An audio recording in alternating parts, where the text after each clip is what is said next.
Welcome to another deep dive, and today we're going to be looking at something that you probably see every day, Yeah. light, Hmm.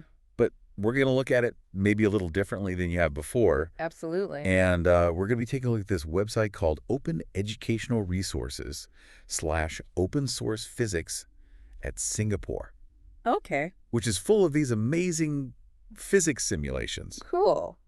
And the one that really stood out to me and kind of blew my mind when I was looking at it was the light and lenses simulation. Mm-hmm. And I'm really excited to kind of dive into that with you. Yeah. Sounds great.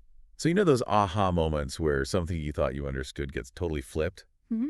That's what happened to me when I was looking at this. Oh, really? Yeah. I'm intrigued. Yeah. So What's going on with this simulation? it's pretty common to assume that if you block part of a lens, like with your hand, Right. a corresponding part of the image is going to get blocked too, right? Yeah. Yeah. That seems logical. Yeah. Makes sense. Right. But this simulation shows that that's not actually how it works at all. Really? Yeah, so let me just describe the setup for you. Okay. You have this virtual light source and a thin lens. Mm-hmm. You can move them around. Okay. You can even like block off sections of the lens to see what happens Mm. to the light as it passes through. I see. And so the kicker, even if you block like a big chunk of that lens, Yeah. you don't end up with like a partially blocked image. What? Yeah, the entire image is still visible. Wow. It just gets dimmer overall. That's so weird. Right. You think like if you're blocking part of the lens, part of the image would just go dark? I know. It wouldn't be there? Yeah. Mm. It's not like you're like covering half of a window Right. and then only half the light gets through. Yeah. It's very strange. So what's happening then if it's not just traveling in a straight line? Right. How's the light getting through? Yeah. Why isn't the light just traveling in straight lines? Yeah. What is going on here? Yeah. So it really all comes down to the fact that light bends as it passes from the air into the lens material and then back out again. Okay. And that bending is called refraction. Refraction. Yeah. So it's not like a straight shot from the object to the image. Right. Instead of a straight shot, it's more of a curved path that the light rays are taking. Exactly. And I think a lot of times Yeah. we kind of have this simplified mental model of lenses where we imagine each tiny point on the object is sending light Okay. through a single corresponding point on the lens Right. to make up the image. But Like a one-to-one. yeah, one-to-one, yeah. Okay. But that's not really accurate. So it's not like if I shine a laser pointer Right. through a lens that only that one little spot is going to show up. Exactly. Like, Yeah. that laser pointer is going to spread out. It's Huh. going to be affected by the lens. Wow. Okay. So each point on the object is sending light through the entire lens. Yeah, think of it this way. Okay. Each point on the image that you see is formed by light. Okay. That has passed through all parts of the lens. Oh, wow. It's kind of like a team effort. So even if I block some of the lens, Right. some of those light rays are getting blocked. Yeah. But there are enough others that can still make it through to form that complete image. Precisely. It's really a much more complex process Hmm. than a lot of people realize. Yeah. But this simulation really helps you visualize it. Yeah. This simulation does a great job at showing that. Yeah. Because it's so counterintuitive, you really have to see it to believe it. Definitely. It really changes how I think about lenses. Yeah. Instead of just thinking about light traveling in a straight line, I have to picture all those rays spreading out and then converging again. It's really fascinating. Yeah. It's kind of beautiful, actually. It is. Yeah. When you think about it that way. Yeah. It also makes you think about the term light intensity. Okay.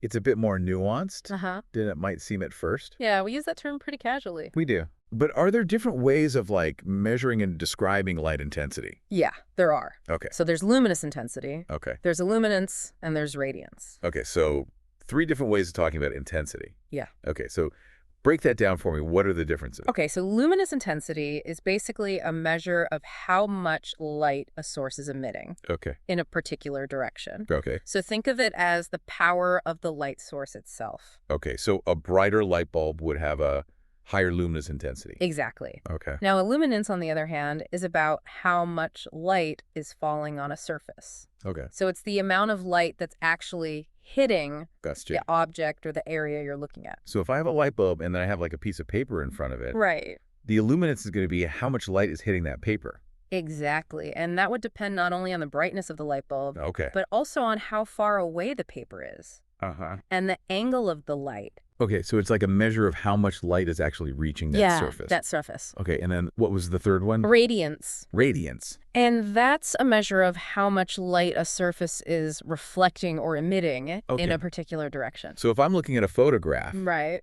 the radiance would be how much light is bouncing off that photograph into my eye. Exactly. And that would depend on things like the type of paper it's printed on, Okay. the printing process, Right. the lighting conditions, all sorts of factors. So there's a lot that goes into that. There is, yeah. Okay, so even something as seemingly simple as light intensity can get pretty complex Yeah. when you start digging deeper. It definitely does. It's a lot more to it than I thought.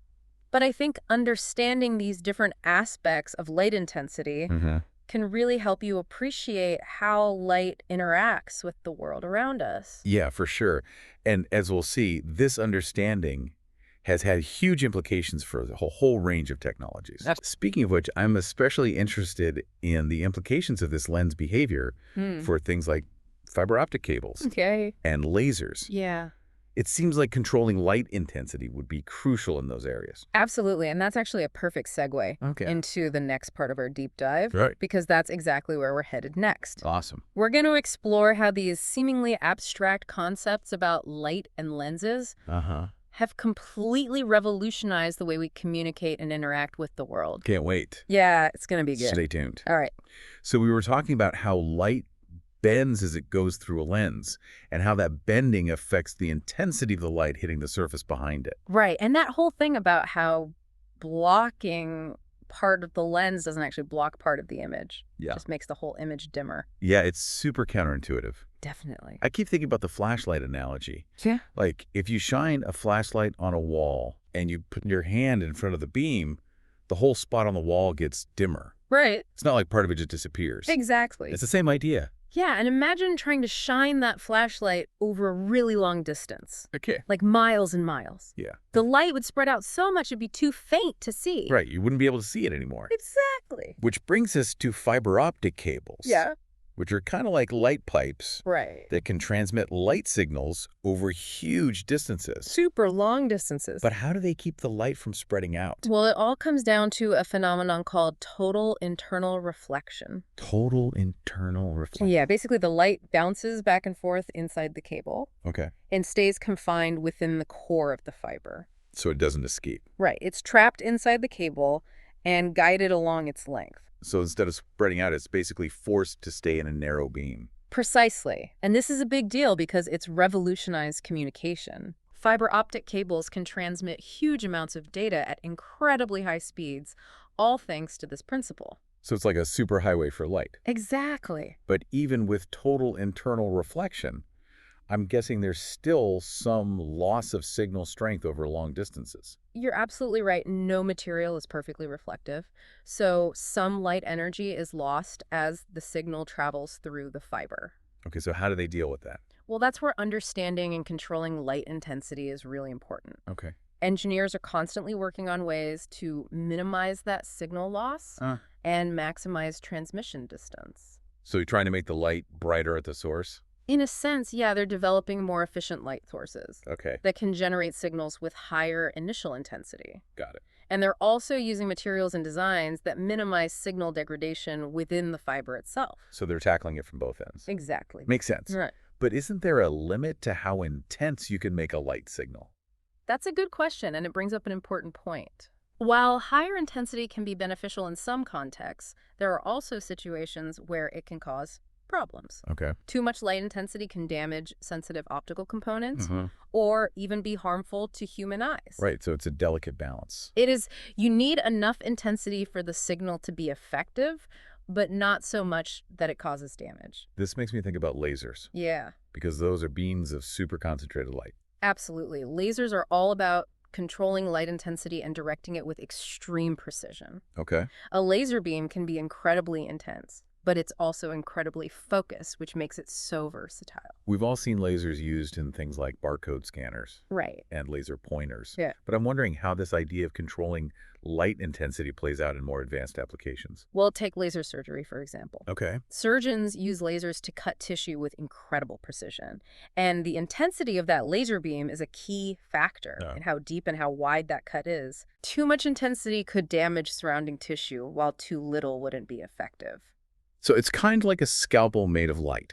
Yeah, that's a great way to think about it. And the surgeon can control how sharp that scalpel is by adjusting the laser's intensity. Precisely, and the same principle is used in industrial settings, Oh. where lasers are used for things like cutting and engraving materials like metal and plastic.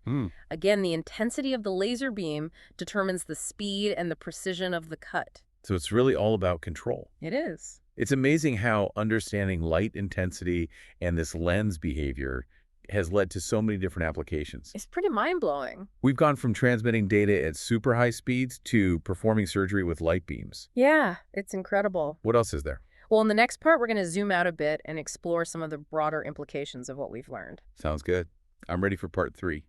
Oh. We've covered a lot of ground in this deep dive. We have? From how light bends as it passes through a lens, to how we've used that knowledge to build things like fiber optic cables and lasers. Yeah, and it's amazing to think that something as simple as noticing that covering part of a lens doesn't block part of the image can lead to all of these incredibly complex and powerful technologies. Yeah, it really highlights how connected all these scientific principles are. It does. Like how one little discovery can lead to all these other innovations. Absolutely. But I think it also just shows the power of being curious and just asking why. Absolutely. If we hadn't questioned that initial assumption about the lenses, if we had just accepted the simple explanation, we might never have dug deeper into refraction and all the cool stuff that came from it. Right. It's like that saying, the important thing is not to stop questioning. Exactly. This whole deep dive has been a great example of that. Yeah, it has. But I'm curious about the bigger picture here. Like, what are the broader implications of what we've learned about light intensity? How does this understanding change how we view the world and our place in it? Well, one thing that really stands out to me is the realization that light, which is something we kind of take for granted, is actually an incredibly powerful and versatile force. It's not just something that lets us see. It's a tool. We can use it to communicate, to heal, to create, to explore. It's almost like we've learned to speak the language of light. Exactly. And as we continue to learn more about light and how to control it, who knows what we'll be able to do. It's really exciting to think about. It is. This makes me think about the future of things like virtual reality. And augmented reality, which rely a lot on manipulating light and how we perceive it. Yeah, those are great examples. It just feels like the possibilities are endless. They really are. And it's not just about making new technologies. It's about using what we know about light to solve big problems. Researchers are using light-based therapies to treat diseases. Wow. They're working on more efficient solar energy systems and even trying to create new types of sustainable lighting.